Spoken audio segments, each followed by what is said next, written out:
ರಾಜ್ಯ ಸರ್ಕಾರದಲ್ಲಿ ಏನೂ ಇಲ್ಲ, ಖಾಲಿ ಡಬ್ಬ ಆಗಿದೆ ಅಂತೇಳಿ ಒಂದು ಖಾಲಿ ಟ್ರಂಕ್ನ ಹಿಡ್ಕೊಂಡು ಸಂಸತ್ ತೇಜಸ್ವಿ ಪ್ರತಿಭಟನೆ ಮಾಡಿದ್ರು. ಅವ್ರನ್ನೂ ಕೂಡ ರಾಜ್ಯ ಸರ್ಕಾರ ಅರೆಸ್ಟ್ ಮಾಡುತ್ತೆ. ಎಷ್ಟು ಮಟ್ಟಿಗೆ ಸರಿಯಾಗಿ ಹಾಗೆ ರಾಜ್ಯ ಸರ್ಕಾರದ ಯಾರು ನೀನು ಎತ್ತವಾಗಿಲ್ಲ ಅಂತ ಅವರು ಸರ್ಕಾರದ ವೈಫಲ್ಯದ ಸುಳ್ಳು ಸಾಕಷ್ಟು ನಾವು ಅಭಿವೃದ್ಧಿ ಅಂತ ಶೂನ್ಯ ಏನು ಅಂದರೆ ಮೇಜರ್ ಏನಲ್ಲ ಇರಿಗೇಷನ್ ಇಂಥವು ಯಾವ ರಾಜ್ಯಕ್ಕೆ ಅತ್ಯಂತ ಪ್ರಮುಖವಾದಂಥ ಕಾಲ್ಮಟ್ಟಿ ಯೋಜನೆಗೆ ಅನುದಾನ ಕೊಟ್ಟಿಲ್ಲ. ರಾಜ್ಯಪಾಲರ ವಂದನಾ ನಿರ್ಣಯದಲ್ಲೂ ಸಹಿತ ಮುಖ್ಯಮಂತ್ರಿಗಳು ಮತ್ತು ಸರ್ಕಾರ ನಾವು ಕೃಷ್ಣ ಹಾಕೊಳ್ಳೋಕ್ಕೆ ಎಷ್ಟು ಹಣ ಕೊಡ್ತೀವಿ, ಅದನ್ನು ಯಾವ ಆದ್ಯತೆ ಅಂತ ಯಾವುದೇ ಸ್ಪಷ್ಟ ಗುರಿ ಇಲ್ಲ. ಕಾವೇರಿ ಬಗ್ಗೆ ಮಾತಾಡಿಲ್ಲ, ಬರೀ ಅದೇ ಗ್ಯಾರಂಟಿ ಇರುತ್ತೆ.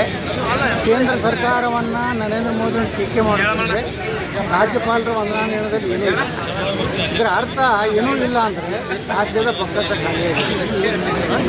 ಯಾವ ನೋಡ್ರಿ, ಇವತ್ತು ಅಲ್ಪಸಂಖ್ಯಾತ ಮುಸ್ಲಿಮರ ಒಂದು ಸಾಲದ ಬಡ್ಡಿ ಮನ್ನಾ ಮಾಡ್ತಾರೆ.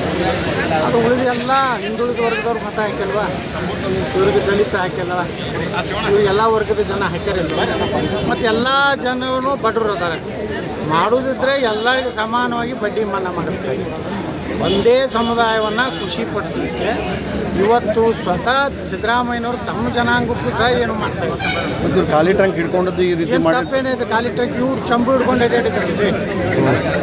40% CM ಅಂತೇಳಿ ನಮ್ಮ ಬೊಮ್ಮಾಯಿರ ಬಗ್ಗೆ ರಸ್ತೆಗಳಲ್ಲಿ ಕಂಪೌಂಡ್ ವಾಲ್ಗಳ ಮೇಲೆ ಎಲ್ಲ ಇವತ್ತು ಚಂಬು ಹಿಡ್ಕೊಂಡು ಇವರು ಇವತ್ತು ಲೋಕಸಭೆಯಲ್ಲಿ ನೋಡ್ರಿ ಚರ್ಚೆನೇ ಮಾಡ್ತಾ ಇಲ್ಲ ರಾಹುಲ್ ಗಾಂಧಿ. ಯಾವುದೂ ಸಂಬಂಧ ಇಲ್ಲಾರಂಥ ಒಂದು ಪುಸ್ತಕ ಇನ್ನೂ ಬಿಡುಗಡೆನೇ ಆಗಿಲ್ಲ. ಅದ್ರ ಕಂಟೆಂಟ್ಸ್ ಏನು ಅನ್ನೋದೇ ಗೊತ್ತಿಲ್ಲ. ಇವತ್ತು ಹಿಂದಿನ ನಮ್ಮ ಏನು ವಾಯುಸೇನಾದ ಮುಖ್ಯಸ್ಥರು ನಮಗೆ ಅಧಿಕಾರ ಕೊಟ್ಟರು ಅಂತ ಹೇಳಿ ಪ್ರಧಾನ ಹೌದು, ಮತ್ತು ಮಿಲಿಟ್ರಿಯವರಿಗೆ ಫ್ರೀ ಹ್ಯಾಂಡ್ ಕೊಟ್ಟಿದ್ದಾರೆ. ಅದರ್ಥ ಏನು, ನೀವೇನು ಬೇಕಾದ ಆ್ಯಕ್ಷನ್ ಮಾಡಿರಪ್ಪ ಅನ್ನೋ ಅದನ್ನು ತಪ್ಪು ಆ ಜನರಲ್ಲಿ ಮೂಡಿಸಲಿಕ್ಕೆ. ಮತ್ತು ಇವ್ರಿಗೆಲ್ಲ ಇತಿಹಾಸ ನೆಹರುವಿಂದ ಹಿಡಿದು ಇಲ್ಲಿಯವರೆಗೇ ಇವ್ರ ಇತಿಹಾಸ ಏನು, ಇವರು ಅಕ್ರಮ ಸಂಬಂಧಗಳೇನು ಒಂದು ಈ ದೇಶದಲ್ಲಿ ಚರ್ಚೆ ಆಗಬೇಕಾಗ್ತದೆ. ಯಾವ ದೇಶದ ರಕ್ಷಣೆ ಬಗ್ಗೆ ಬಂದಾಗ ವಿದೇಶಕ್ಕೆ ಹೋದಾಗ ರಾಹುಲ್ ಗಾಂಧಿ ಭಾರತದ ವಿರುದ್ಧ ಮಾತಾಡ್ತಾರೆ. ಇಂಥ ಒಬ್ಬ ವಿರೋಧ ಪಕ್ಷ ನಾಯಕ ನಮ್ಮ ದೇಶದ ದುರಂತ.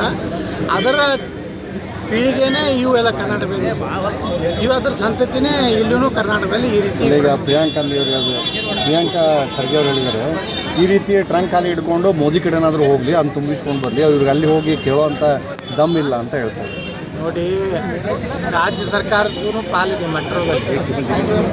ರಾಜ್ಯ ಸರ್ಕಾರ ಬಿಟ್ಟು ಬರೀ ಕೇಂದ್ರ ಸರ್ಕಾರ. ಇವತ್ತು ಇಂಡಿಯನ್ ರೈಲ್ವೆ ಪೂರ್ತಿ ಭಾರತ ಸರ್ಕಾರ. ಮೆಟ್ರೋದಲ್ಲಿ ಶೇರಿಂಗ್ ಇದೆ ಕರ್ನಾಟಕ ಮತ್ತು ಗೌರ್ಮೆಂಟ್ ಆಫ್ ಇಂಡಿಯಾ. ಇವರೇ ಶಿಫಾರಸು ಮಾಡ್ಯಾರ ಏರಿಸ್ಬೇಕಂತ. ಯಾಕಂದ್ರೆ ಇವ್ರು ದುಡ್ಡು ಕೊಡೋದು ಆಗಲಾಗೈತಿ. ಅದಕ್ಕೆ ಇವ್ರು ತಪ್ಪು ಮಾಡಿದ್ದಕ್ಕೆ ತೇಜಸ್ವಿ ಇವತ್ತು ಪ್ರತಿಭಟನೆ ಮಾಡ್ಯಾರ. ಆ ತೇಜಸ್ವಿನ ಒಬ್ಬ MP ಅವ್ರನ್ನ ಅರೆಸ್ಟ್ ಮಾಡೋದು, ಅವ್ರ ಖಾಲಿ ಡಬ್ಬ ಯಾವ ಇದ್ರ ಮ್ಯಾಗ ಅರೆಸ್ಟ್ ಮಾಡಿದ್ರಿ? ನಾವು ಸಾಮಾನ್ಯವಾಗಿ ಯಾವುದೇ ಹೋರಾಟಗಾರನೇ ಕರ್ಕೊಂಡು ಹೋಗ್ತಾರೆ, ಬಸ್ನಾಗ ಕರ್ಕೊಂಡು ಹೋಗ್ತಾರೆ, ಪೊಲೀಸ್ ಸ್ಟೇಷನ್ ಕುಂಡಿಸ್ತಾರೆ. ದೋಸೆ ಇಡ್ಲಿ ಹೋರಾಟ ಇವತ್ತೇನು ಭಾಳ ಹೋರಾಟ. ಹಿಂದಿನಾಗ ನಮ್ಮ ಸ್ವಾತಂತ್ರ್ಯ ಹೋರಾಟಗಾರರು ಏನೋ ಜೈಲಿಗೆ ಹೋಗ್ತಾರೆ, ಇವರಿಗೆ ಪೊಲೀಸ್ ಸ್ಟೇಷನ್ಗೆ ಹೋಗ್ತಾರೆ. ಯಾವ ಹೋಟೆಲ್ದಾಗ ಇಡ್ಲಿ ಚಲೋ ಇರ್ತೈತಿ, ಯಾವ ಹೋಟೆಲ್ ತಪ್ಪ ಇದ್ದಂಥ ಹೋರಾಟ ಅಂತ. ಅದಕ್ಕೆ ಈ ಹೋರಾಟವನ್ನು ಹತ್ತಿಕ್ಕುವುದು ಬದಲಿ ಸಿದ್ದರಾಮಯ್ಯ ಸರ್ಕಾರ ಆತ್ಮಾವಲೋಕನ ಮಾಡ್ಕೊಳ್ಳಿ. ನಾವು ನಿಜವಾಗಿಯೂ ಗ್ಯಾರಂಟಿ ಕೊಟ್ಟಿದ್ದರಿಂದ ಸರ್ಕಾರದ ಪರಿಸ್ಥಿತಿ ಸರಿ ಇದೆ ಅನ್ನೋದು. ಇದನ್ನು ಯಾವ ರೀತಿ ನೋಡಿದ್ವಿ, 5,000 ಕೋಟಿ ರೂಪಾಯಿ ನಮ್ಮ ಮಹಿಳಾ ಮತ್ತು ಮಕ್ಕಳ ಕಲ್ಯಾಣದ ಮಂತ್ರಿ ಇನ್ನೂ ಲೆಕ್ಕ ಕೊಡಾಕ್ತಾ ಇರಲಿಲ್ಲ. ನಮ್ಮ ತೆಂಗಿನಕಾಯಿ ಅವ್ರಿಗೆ ಹೇಳಿದ್ರಲ್ಲ, ಇನ್ನೂ ಒಂದು ತಿಂಗಳದ ಹಾರ್ಸ್ಯಾರ. ಒಂದು ತಿಂಗಳದ ಹೆಣ್ಮಕ್ಳಿಗೆ 5,000 ಕೋಟಿ ಕೊಡಬೇಕಾಗಿದ್ದರೆ ಕೊಟ್ಟಿಲ್ಲ. ಅಂದ್ರೆ ಲಕ್ಷ್ಮೀ ಹೆಬ್ಬಾಳ್ಕರ್ ಹೊಡೆದಿರಬೇಕು, ಯಾಕಂದ್ರೆ DK ಶಿವಕುಮಾರ್ ಹೊಡೆದ್ರು, ಯಾರೋ ಒಬ್ರು ಹೊಡೆದಾರ. ಅದಕ್ಕೆ ಈ ಹೊಡಿ ಕಂಪ್ನಿ ಭಾಳ ಆಗೈತಿ. ಈ ರೀತಿ ನಮ್ಮ BJP ಅವ್ರನ್ನ, ಹಿಂದೂ ಕಾರ್ಯಕರ್ತರನ್ನ, ಹಿಂದೂ ಸಂಘಟನೆಯವರ ನೋಡಿ, ಹೈಕೋರ್ಟ್ ಹೇಳಿದೆ ಬಾಂಗ್ಲಾದೇಶರು ರೋಹಿಂಗ್ಯಾಗಳು ಭಾರತದಲ್ಲಿ ಅದಾರೆ, ಕರ್ನಾಟಕದಲ್ಲಿ ಇದ್ದಾರೆ, ಅವ್ರನ್ನ ಹುಡುಕಿ ಕೊಡೋರನ್ನೇ ನೀವು ಅರೆಸ್ಟ್ ಮಾಡ್ಲಿಕ್ಕೆ. ಅಂದರೆ ಈ ಸರ್ಕಾರ ದೇಶದ ಹಿಂದೂಗಳ ವಿರುದ್ಧ ದ್ವೇಷವನ್ನು ಸಾಧಿಸಬೇಕಾದ್ರೆ ಇದು ಅಂತ್ಯಕಾಲ ಬಂದಿದೆ. ಇವತ್ತೇನು ದಿಲ್ಲಿಗೆ ಹೋಗ್ಯಾರಲ್ಲ DK ಶಿವಕುಮಾರ್, ಇದು ಸರ್ಕಾರದ ಪತನದ ಮೊದಲ ಹೆಜ್ಜೆ ದಿಲ್ಲಿ ಪಯಣ. ವಿಧಾನಸಭೆ ಮೇಲೂ ಕೂಡ ನಾವು ಏನಂತಂದರೆ ವಿಧಾನಸಭೆ ಮೇಲೂ ಕೂಡ ನಾವು ಭಗವಾನ್ ಧ್ವಜ ಹಾರಿಸ್ತೀವಿ. ಹೌದು, ಏನೇನು ಮಾಡಿ ಭಾರತ ಧ್ವಜದ ಮಕ್ಕಳು ಭಾರತ ಧ್ವಜದಷ್ಟು ಎತ್ತರ ಇಲ್ಲ, ಅದಕ್ಕಿಂತ ಸ್ವಲ್ಪ ಕೆಳಗೆ ಹಿಂದೂ ರಕ್ಷಣೆ ಮಾಡುವಂಥ ಒಂದು ಸರ್ಕಾರ. ಭಗವಾ ಅಂದರೆ ಎಲ್ಲರನ್ನು ಸಮಾನತೆಯನ್ನು ನೋಡುವಂಥದ್ದು. ಭಗವಾ ಅಂದರೆ ಯಾವುದೇ ಒಂದು ಜಾತಿಗೆ ಸಂಬಂಧಪಟ್ಟಿಲ್ಲ, ಅದಕ್ಕೆ ತ್ಯಾಗ ಶ್ರದ್ಧೆ ಇದೆ.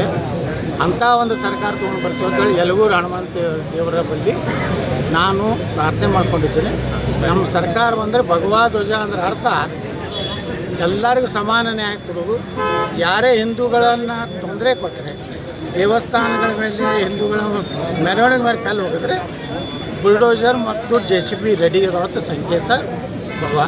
ಎಲ್ಲಿ ಹಾರಿಸ್ತೀರಿ ಅಂತ, ಎಲ್ಲಿ ಹಾರಿಸ್ಬೇಕು ಅಂತ ಬಿಡ್ಕೊಂಡಿದ್ದೀರಿ ಯಾವುದು ಎಲ್ಲಿ ನಾನೇ ಆದ್ಮೇಲೆ ನಾನೇ ಭಗವಾ ಆಗ್ತೀನಿ. ಅದ್ರಾಗ ಭಗವಾ ಜಾಕೆಟ್ ಹಾಕ್ಕೊಂಡೆ ಪ್ರಮಾಣ ವಚನ ಸ್ವೀಕರಿಸಿ ಭಗವಾ ಹಾರಿಸೋದಂಗೆ ಅಲ್ಲ. ಈಗ ವಿಧಾನಸೌಧದ ಮೇಲೆ ಹಾರಿಸ್ತೀನಿ ಅಂದ್ರೆ ಅದರ ಕೆಳಗೆ ರಾಷ್ಟ್ರಧ್ವಜಕ್ಕಿಂತ ಕೆಳಗಡೆ ಅಂತ. ರಾಷ್ಟ್ರಧ್ವಜ ನಮ್ಮ ಶ್ರೇಷ್ಠ. ಹೌದು, ನಮ್ಮ ಸಂವಿಧಾನ, ನಮ್ಮ ರಾಷ್ಟ್ರಧ್ವಜ ಅವು ಎರಡೂ ನಮಗೆ ಶ್ರೇಷ್ಠ. ಅವಕ್ಕೆ ನಾವು ಗೌರವ ಪಟ್ಟೆ ಕೊಡ್ತೀವಿ ಎಲ್ಲ. ಅದರ ಕೆಳಗೆ ಈಗ ಶಿವಸೇನಾ ಇದೆ, ಮುಂಬೈ ಪಾಲಿಕೆ ಮೇಲೆ ಭಗವಾ ಜೆಂಡಾ ಅಂತ ಹೇಳ್ತಾರೆ. ಭಗವಾ ಜೆಂಡಾ ಅಂದ್ರೆ ಆಡಳಿತ ವ್ಯವಸ್ಥೆಯಲ್ಲಿ ಭಗವಾ ತರ್ತೀವಿ. ಮತ್ತೇನಾದರೂ ಬಿಡ್ಕೊಂಡ್ರೆ ಸರ್ ಏನು ನಮ್ಮ ರಾಜ್ಯ ಉಳಿಬೇಕು, ದೇಶ ಉಳಿಬೇಕು, ಸನಾತನ ಧರ್ಮ ರಕ್ಷಣೆ ಆಗಬೇಕು. ಈ ದೇಶದ್ರೋಹಿಗಳು, ಭ್ರಷ್ಟರು, ರಾಜಕಾರಣಿಗಳು ಎಲ್ಲ ಪಾರ್ಟಿಯಾಗಿ ಏನದಾರಲ್ಲ ಅವರೆಲ್ಲ ಜೈಲಿಗೆ ಹೋಗ್ಬೇಕು. ಇಲ್ಲಾಂದ್ರೆ ಅಂತ್ಯಾಗಿ ಮನೆ ಹಾಕ್ಬೇಕು. SIRಗೆ ರಾಜ್ಯದಲ್ಲಿ ಕೂಡ ವಿರೋಧ ವ್ಯಕ್ತವಾಗ್ತಾ ಇದೆ. ನೋಡಿ, ಸುಪ್ರೀಂ ಕೋರ್ಟ್ ಖಡಕ್ಕೆ ಎಚ್ಚರಿಕೆ ಕೊಟ್ಟಿದೆ. SIRಕ್ಕೆ ಯಾವುದೇ ರಾಜ್ಯದವರು ತಕರಾರು ಮಾಡಬಾರ್ದು, ಎಲ್ಲ ರೀತಿಯಿಂದ ಸಹಕಾರ ಕೊಡಬೇಕು. SIR ಮಾಡೋದ್ರಿಂದ ಕಾಂಗ್ರೆಸ್ನವ್ರಿಗೆ, ಮಮತಾ ಬ್ಯಾನರ್ಜಿಗೆ, ಮುಲಾಯಂ ಸಿಂಗ್ ಯಾದವ್ಗೆ ಯಾಕೆ ತೊಂದರೆ ಆಗ್ಲಿಕ್ಕತ್ತದ? ಇವರೆಲ್ಲ ಫೇಕ್ ವೋಟರ್ಸ್ ಅದಾರಲ್ಲ. ಅದರಿಂದ ಇವತ್ತು ತಮಿಳ್ನಾಡಿನಲ್ಲಿ 1 ಕೋಟಿ ಸಮೀಪ ಸಿಕ್ಕಾರೆ. ಇವತ್ತು ಪಶ್ಚಿಮ ಬಂಗಾಳದಂತೂ ದೊಡ್ಡ ಅವರು ಸಂಘರ್ಷ ನಡೆದದ. ಆಸಾಮದಲ್ಲಿ ಅಲ್ಲಿಯ ಮುಖ್ಯಮಂತ್ರಿ ಹೊರಗೆ ಹಾಕಲಕತ್ತಾರೆ. SIR ಆಗಬೇಕು. ಬಿಜಾಪುರ ನಗರದಲ್ಲಿ ಸುಮಾರು 15,000 ರಿಂದ 18,000 ಬೋಗಸ್ ಮತದಾರರು ಅಂತೇಳಿ ಅಂಕಿ ಸಂಖ್ಯೆ